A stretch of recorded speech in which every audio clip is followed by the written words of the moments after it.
Come on in, share this, share.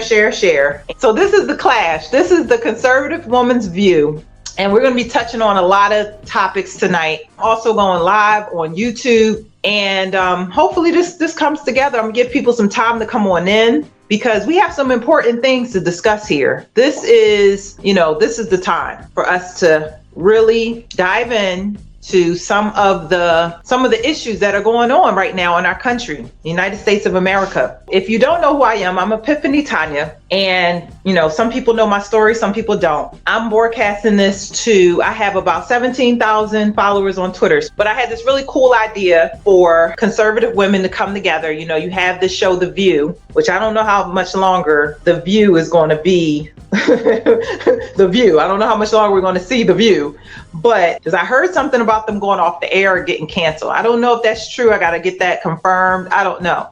But when I had this idea, this was back when, they were still cackling hens. So I don't know. I haven't had that news confirmed. It's a certain news source that was reporting that they're getting canceled. They're going off the air. People checking in here on YouTube, right? I'm going to be going back and forth between Twitter and YouTube. So I am going to drop some bombshells. I really feel like you want to go invite people. You want to share this link because I feel like we don't really understand all that's going on right now. It's so much to this of what's happening. I have so much to share that I believe is going to be well worth it. And hopefully next week we're gonna make it link in the next episodes, because this is going to be a weekly show, a weekly podcast that I'm doing, The Clash, the conservative woman's view. My original, I guess you can call it dream, vision, was a diverse group, right? And so of every ethnicity, background, kind of like similar to The View, but we're trying to clash up against The View, so hence The Clash. So to tell you a little bit about myself, for those that may not be familiar with me, that may not know who Epiphany Tanya is, I was a person who I don't want to say I was a Democrat, right? Because I don't think I was as politically knowledgeable enough to call myself a Democrat. But I will say that I was heavily influenced by a liberal mindset, right? Or I wasn't as politically active before to call myself a Democrat, but I would have probably leaned more to Democratic candidates, right? One of the things that was my saving grace in this political space is my faith, right? And so you're going to get a meld and a mesh conservatism, but I'm a Christian first, right? And so because I'm a Christian first, that's my worldview, and I'm going to see things from a certain perspective, and I'm going to talk about that too. How a lot of times in Christendom, or whatever you want to call it, then they're like, well, you shouldn't get involved in politics, right? And so these last few years have been really interesting for me, because I was always a Christian for the past, I won't say always, but for the past 20 years, I've been saved. I gave my life to the Lord. But what happened over the past 2 or 3 years in 2020, I had a giant shift, right? First, I want to say I had my spiritual awakening back in the late 90s. So I was walking strong spiritually, getting all these revelations from God. And that's how my name came about, Epiphany Tanya, because I had all these epiphanies that God gave me, all these spiritual awakenings. But I was so ignorant politically. And I was one of those people that believed that the man was holding us down, and we needed all these programs, that we needed welfare, and we needed affirmative action because of systemic racism and what's another one? White supremacy and all this, I'm sorry to say, nonsense. White privilege, that was another one too. They indoctrinate you in school, in the public school systems, in the liberal colleges. So I was a victim of both of those things, going through the public school system and then also going into these liberal colleges. I have my bachelor's in psychology from Temple University and my master's from University of Penn. And if anybody knows anything about University of Penn, but these places actually gave me my wake-up call. These places actually helped me to realize I was conservative. I didn't know I was a conservative initially. And that's why even on my Twitter page, I posted recently, I tweeted out that most Black people are conservative at their core, right? sometimes we're conservative and we don't know we're conservative, right? Just from the way that we were raised, right? We were raised with certain traditional values that we might not even recognize or realize. Like, I was a kid, and even though my mother had a lot of issues and problems because, again, she was indoctrinated with that liberal mindset, my grandmother was like, you know, she put us on that drug called drug you to church. So I had that early teaching of conservatism, because really Christians don't realize that conservatism and Christianity are so closely knit together. They're so intertwined. While you have Christians saying you shouldn't get into politics, but you know, it's heavily influenced. The conservative views are heavily influenced because even our Constitution, you got to understand that these founding fathers, many of them were pastors and ministers. The things that they wrote in the Constitution were heavily influenced by scripture and the word of God. But I digress. I remember when I finally did make it to college, because I don't know how much I want to go into my whole life history. If you want to know my story, you can I just did an interview with Woke Up Podcast.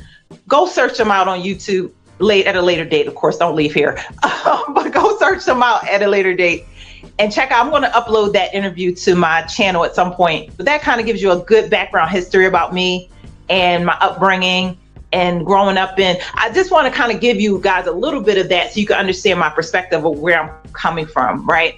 That I was that brainwashed based on, you know, you grow up in Black communities where that's kind of always fed to you, that you're oppressed. And the good thing about my mother, she had a lot of issues with her, but one of the good things she did, she kind of helped expose us to other things, other cultures, other lifestyles. Like, she put us in the desegregation program. So I got bussed out when I was like 10 years old, got bussed out to the deseg schools in the suburbs of Philadelphia, where I'm originally from. I'm in Florida now. Thank God I'm in the free state of Florida, because man, I could not deal with the Democratic city of Philadelphia anymore. I escaped there.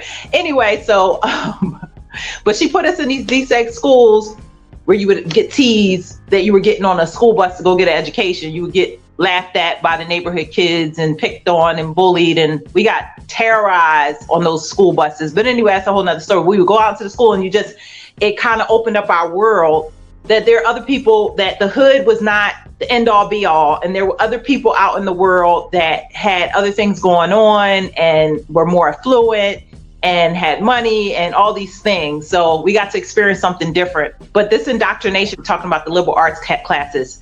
So I remember being in those college courses and them saying, like reading in the textbook, and it said, socialism good, Marxism good, capitalism bad.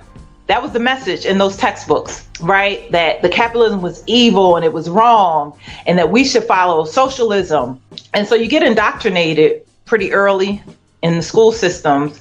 And one of the things I want to say too, because one of the topics I'm going to talk about tonight is going to be this idea of woke, right? Of what woke is and why woke is such a dangerous type of mindset and ideology to have. People that are walking around like, oh, I'm woke, right? It's a dangerous ideology because on one end, as a Black person, I understand, which I don't even like using those titles and colors and all this stuff. I don't, but it's the reality that we're in, right? This is what the labels that they're going to put on you. Our government actually started, a race. This made this system of division, and they knew what they were doing with that. Being in that community growing up, you get conditioned. And you're indoctrinated to see everything through the lens of race. You're conditioned to believe that somebody's holding you down because of the color of your skin. And so I was kind of always torn between having these experiences of going outside of my neighborhood and seeing people live differently, and then also going into certain other environments and schools, and then having them kind of brainwash and indoctrinate of, you're so oppressed and you can never reach that level. You can never, ascend to, having money or living in a nice neighborhood or coming out of the ghetto or coming out of the hood because, there was this invisible man holding you down. So on one sense, you have these Black people that think that this type of definition of woke that says I'm aware of social injustice, right? This is basically the rough definition of woke. I am aware and awake, quote unquote, they're not really awake, but I'm woke to the racial injustice. And what they don't realize is not that you're woke to racial injustice. It's just that you've been indoctrinated to see everything through the lens of race. And so even when it's not a racial issue, you're going to see it as a racial issue, right? That's kind of how we were programmed and wired, to see everything through that lens, through those glasses. We are indoctrinated to see everything through the lens of race. This is the Black community's plight right now, because we don't see it as it really is. And I did not see it as it really was for a very long time. But when you break down the word woke, think about it. You can be woke or awoke, and you can be awake, right? What's the difference between the two? Let's see if somebody drops it in the comment section for me. What's the difference between being woke and awake? And I don't mean the political definitions that we have on it now. I mean, as far as like just grammar language, right? One is a certain tense. What's the difference between being woke and being awake? Let's talk about that. Does anybody know? I feel like I'm in school. I became the teacher here. Come on, class, you know this. The difference between being woke and being awake. It's just one is present tense and one is past tense. Think about that for a minute. When this movement started of woke, why didn't anybody say, I'm awake now? Why did they say woke? Why did they go backwards? Why did they go past tense, right? Because the whole ideology, which by the way is built on Marxism, right? Marxism is its father. Marxism birthed woke. It didn't abort it like all these abortionists are running around trying to abort the babies. Marxism is the father, the legitimate father. It's like you are the father, like Mari said, to woke, right? And so when they started this ideology and this movement, it's not by accident that they're saying woke in the past tense, because the whole movement is built on what has already happened. The whole movement is built on racial injustices from the past. The whole movement is built on not being able to move past what happened to us from before, being stuck in a loop, in a trauma loop. Okay, I keep bringing out my therapist stuff.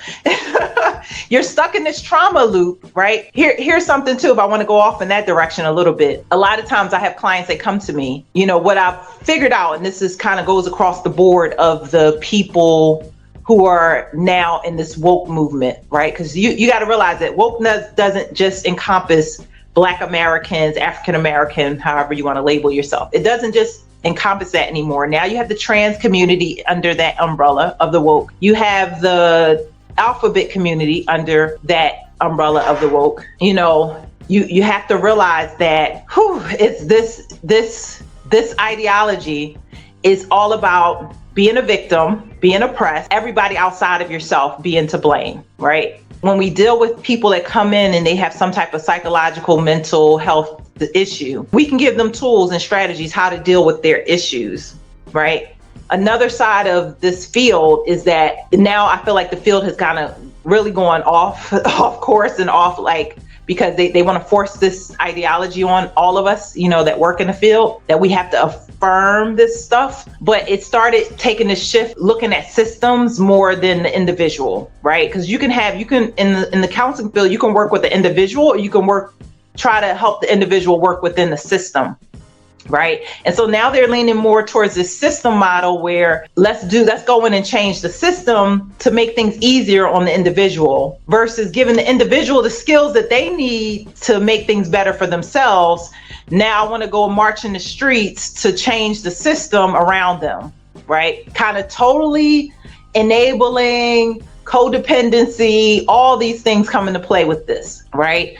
And so they are bent on using this system to change the system so that this person has no personal responsibility, right? So let's say if you're a person that has gender dysphoria, you have gender dysphoria, and you can either work on how you can get better about this dysphoria, this cognitive dissonance that you have, or you can force everybody else around you to change and call you by your pronouns, right?